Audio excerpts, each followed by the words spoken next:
In this last lecture video for Unit 4 and for the class, we are going to be covering amniotic fluid and fecal analysis. And sorry, let me get on the correct slide. Okay, here we go. So amniotic fluid is the sac that surrounds the fetus, and it's a product of fetal metabolism. So the constituents present in the amniotic fluid can provide information about the process taking place during fetal development. The amniotic fluid is involved in metabolic exchanges of water and chemicals between the mom and the baby. It provides a protective cushion for the baby. It helps to stabilize the temperature around the baby. It helps to permit proper lung development. It allows for fetal movement, and the volume of the amniotic fluid increases as the pregnancy progresses, and then it will decrease right before delivery.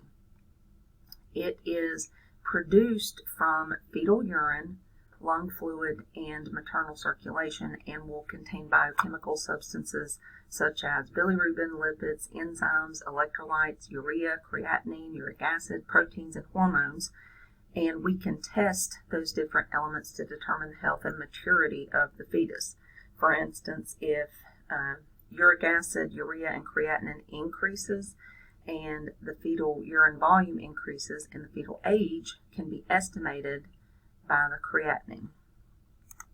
Okay, maternal urine versus amniotic fluid. An amniocentesis, so that's the process by which they get the amniotic fluid. It's done to differentiate premature membrane rupture from accidental puncture of the maternal bladder. So this is one of the reasons why we might perform an amniocentesis. Measuring the levels of creatinine, urea, glucose, and protein can help aid in differentiation between amniotic fluid and maternal urine. Another test that can be used is called the Fern test, which evaluates premature rupture of the membranes by differentiating amniotic fluid from other fluids.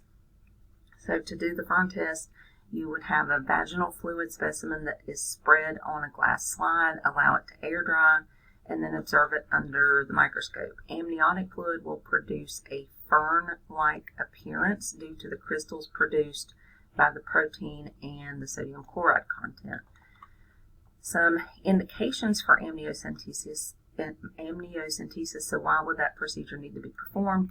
The major reasons are to determine fetal lung maturity, fetal distress, hemolytic disease of the newborn caused by an Rh incompatibility, infection, and to test for genetic disorders, or if there has been an abnormal ultrasound. And there is a chart in the book that has a more thorough list, but those are some of the main reasons. And here's an example of what a Fern test would look like under the microscope. So you can see it kind of looks like a fern, the way it spreads out. Okay, specimen collection. The amniocentesis is obtained by a needle aspiration, and you would want to discard the first few mLs to avoid contamination. Keep it away from light because we don't want to, if bilirubin is present in the sample, we don't want it to oxidize and break down. Put it on ice if the sample is to be tested for fetal lung maturity. For chemical tests, it should be separated from the cellular elements as soon as possible. For microbiology, testing should be kept at room temperature. So it really depends on the test being ordered how that sample is to be treated. Normal amniotic fluid should be colorless, may have some slight turbidity due to cellular debris. If it's blood streaked, this could indicate a traumatic tap, abdominal trauma, or an intra-amniotic hemorrhage.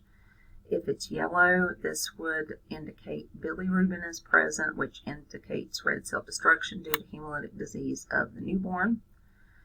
If it's dark red or brown, this could represent fetal death.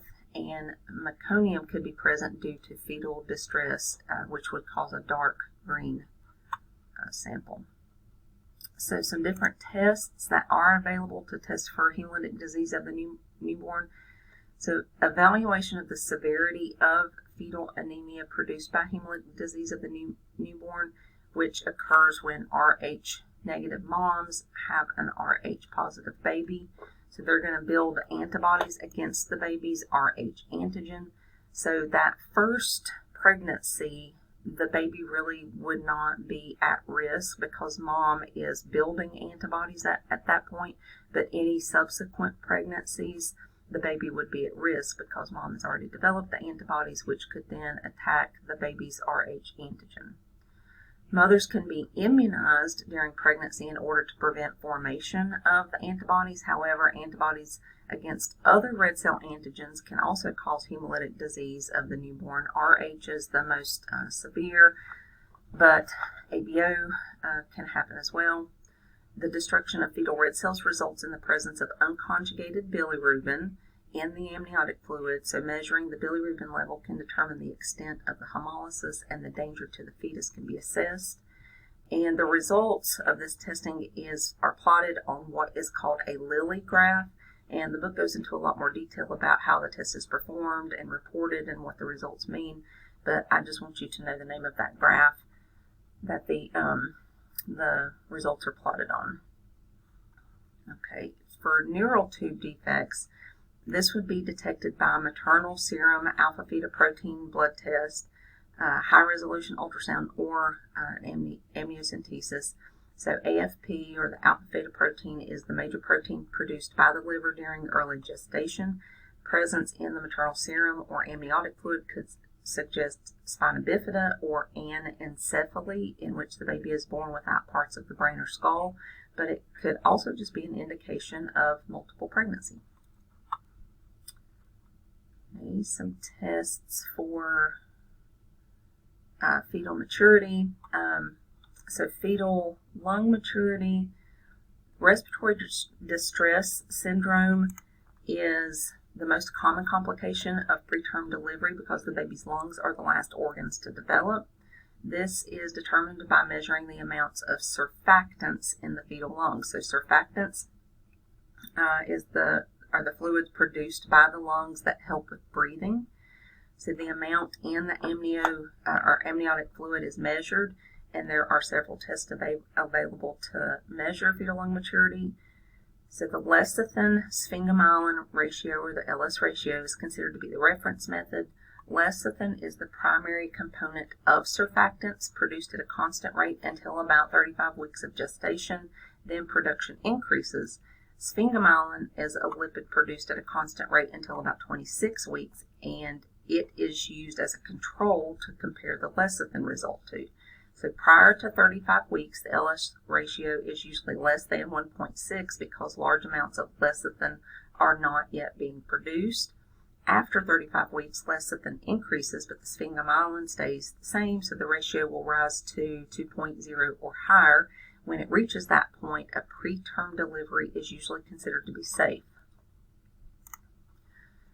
Next is the phosphatidylglycerol, which is also a lung surfactant lipid detected after 35 weeks, and it normally parallels with lecithin production, but its production can be delayed in cases of maternal diabetes, so it can result in respiratory distress. This one is done as an immunologic agglutination test, so it would be reported as negative or positive. A negative result indicates lung immaturity. Positive result would indicate lung maturity. The foam stability index, which is sometimes also called the shake test, can be performed at the bedside to assess lung surface lipid concentrations. So the amniotic fluid is mixed with 95% ethanol. It's shaken, it's allowed to sit for 15 minutes, then the surface of the fluid is observed for a continuous line of bubbles around the outside edge. Bubbles indicates sufficient amount of phospholipid available. And then finally, lamellar bodies. So the lamellar bodies are the granules that store the surfactant, secreted at about 24 weeks, and they enter the amniotic fluid at about 26 weeks, and they continue to increase in concentration until the end of the pregnancy. The increased number of lamellar bodies coincides with the amount of phospholipid present in the fetal lung. Counts can be determined on automated hematology analyzers if your analyzer has been validated to run amniotic fluid. Any specimens containing blood, meconium, or mucus would not give accurate results. So that's all the information on amniotic fluid, and the last little bit of information in this lecture is going to be on fecal analysis. Okay, so feces is the end product of body metabolism, so it provides valuable diagnostic information for detection of a wide variety of GI symptoms and diseases, as well as determining the cause of diarrhea and steatorrhea, which is fat in the feces. Normal stool contains bacteria, cellulose, which is found in plants, undigested food, GI secretions, bile pigments, cells from the intestinal walls, electrolytes, and water. Bacterial metabolism is what causes the odor that's associated with stool. Pancreatic enzymes such as trypsin, lipase, and aminopeptidase aid in the final digestion in the small intestine, but only a small amount of these fluids are excreted in the stool because they are mostly going to be reabsorbed. Okay, so some information on steatorrhea and diarrhea. Diarrhea is defined as an increase in the daily stool weight above 200 grams, increased looseness of stools, and frequency of more than 3 times per day.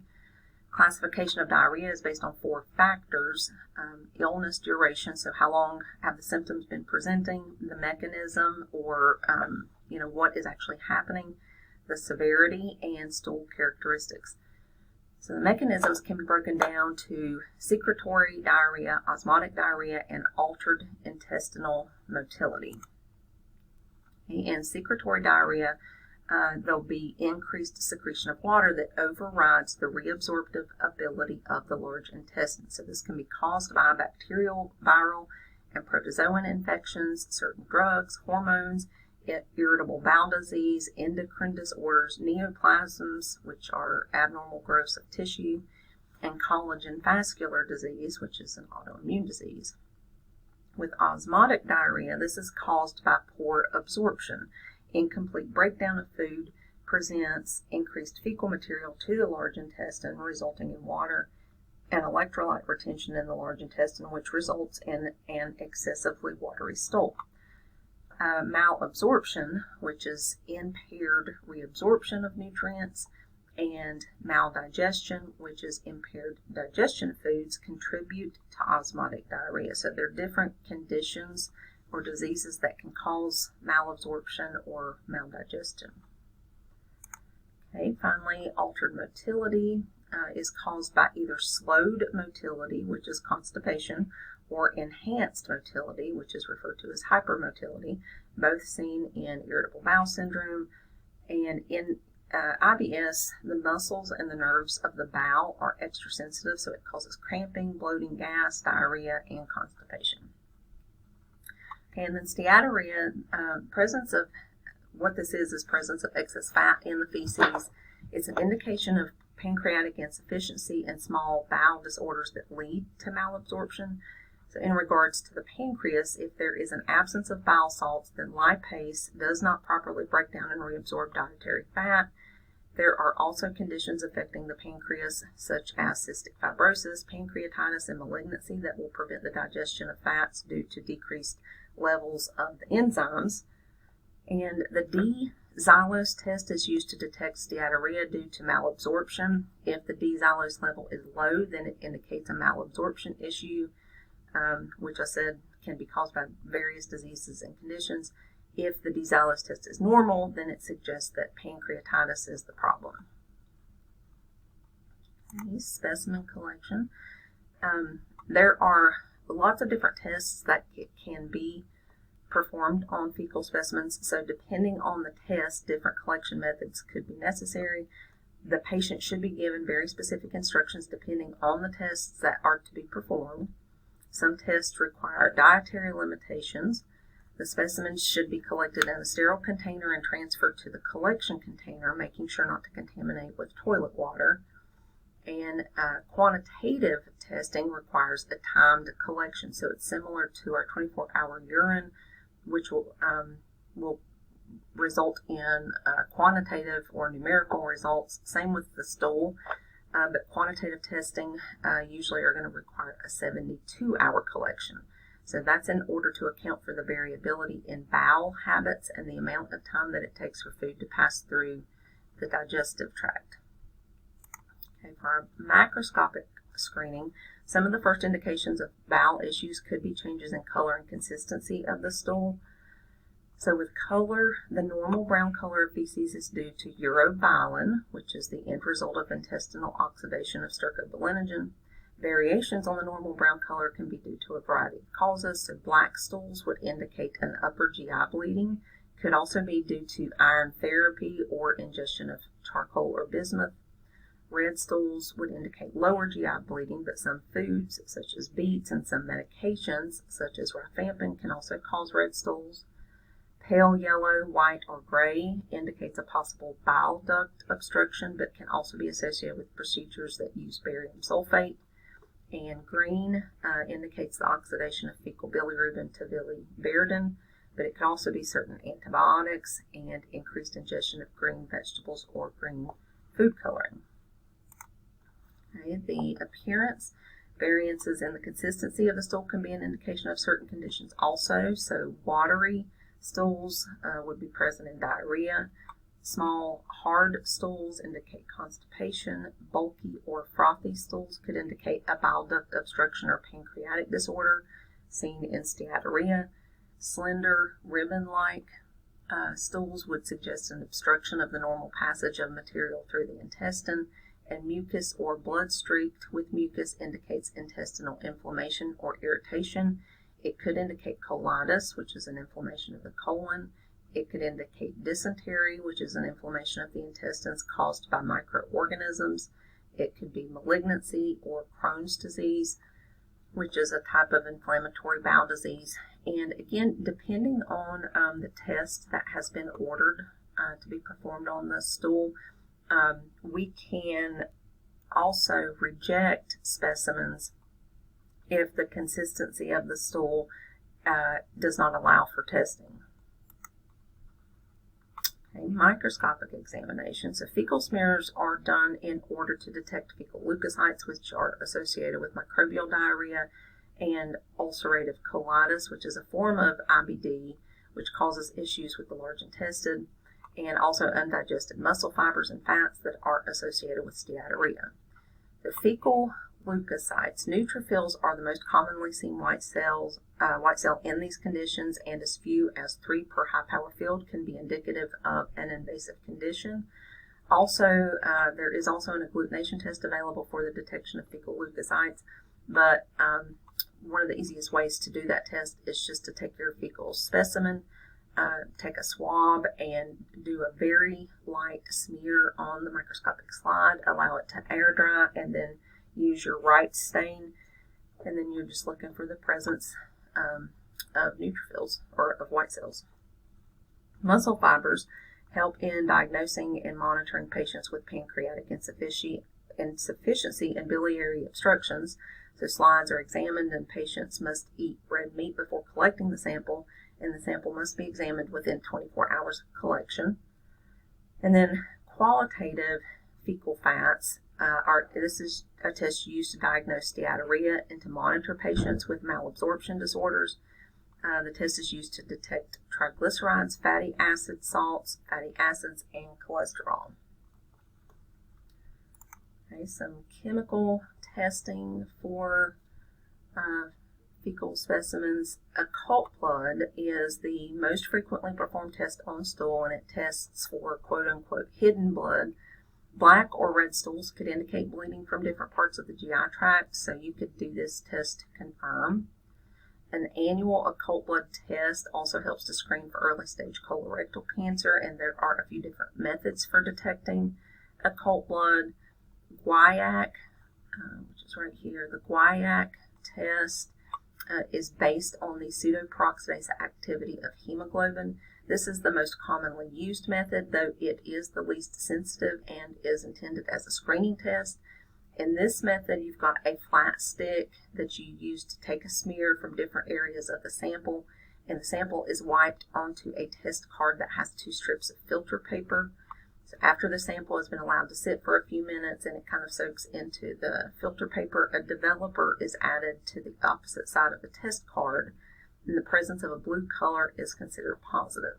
Several false positives that can occur are due to foods, medications, and supplements, and the patient should be instructed to avoid these prior to collection. The immunochemical fecal occult blood test detects the globin portion of human hemoglobin and uses polyclonal anti-human hemoglobin antibodies. Since this method is specific for human blood and feces, no dietary or drug restrictions are required. It's used for detecting bleeding in the lower GI tract, not the upper, because the blood present in the upper is degraded by bacterial enzymes, so it cannot be detected by this method.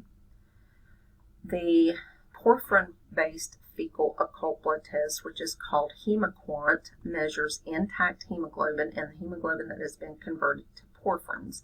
So it's more sensitive in detecting upper GI bleeding, but you could have false positive results with red meat.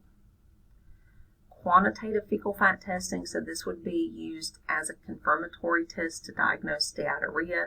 It requires a 3-day collection, and the patient must maintain a regulated intake of fat before and during the collection. There's several methods for measuring the amount of fecal fat in the specimen.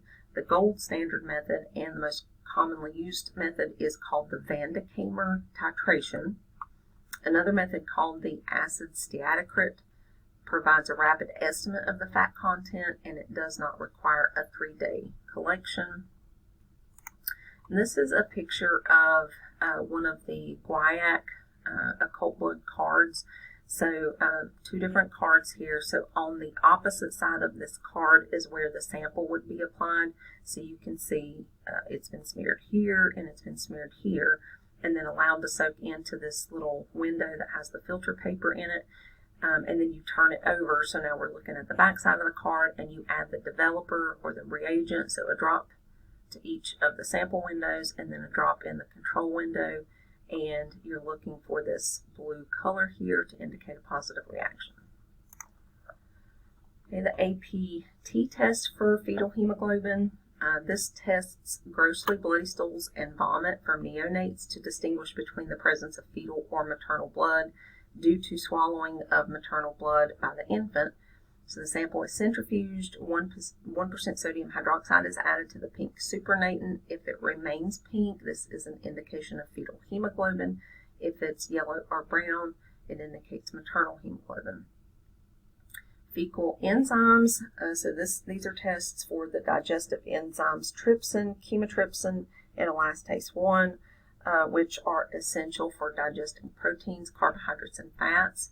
So decreases in these enzymes are associated with cystic fibrosis and pancreatitis. And then lastly, some carbohydrate tests. So increased carbohydrates in the stool due to the inability to reabsorb or lack of digestive enzymes causes osmotic diarrhea. Osmotic pressure of the unabsorbed sugar in the intestines draws fluid and electrolytes. So this testing is important in cases of infant diarrhea, where the copper reduction test can be performed on stool and can distinguish between diarrhea caused by abnormal excretion of reducing sugars and diarrhea caused by parasites or viruses. And a positive test would be followed up by the D-xylose test for malabsorption and the lactose tolerance test for maldigestion. So that is the end of the Unit 4 lecture and the last lecture of the class.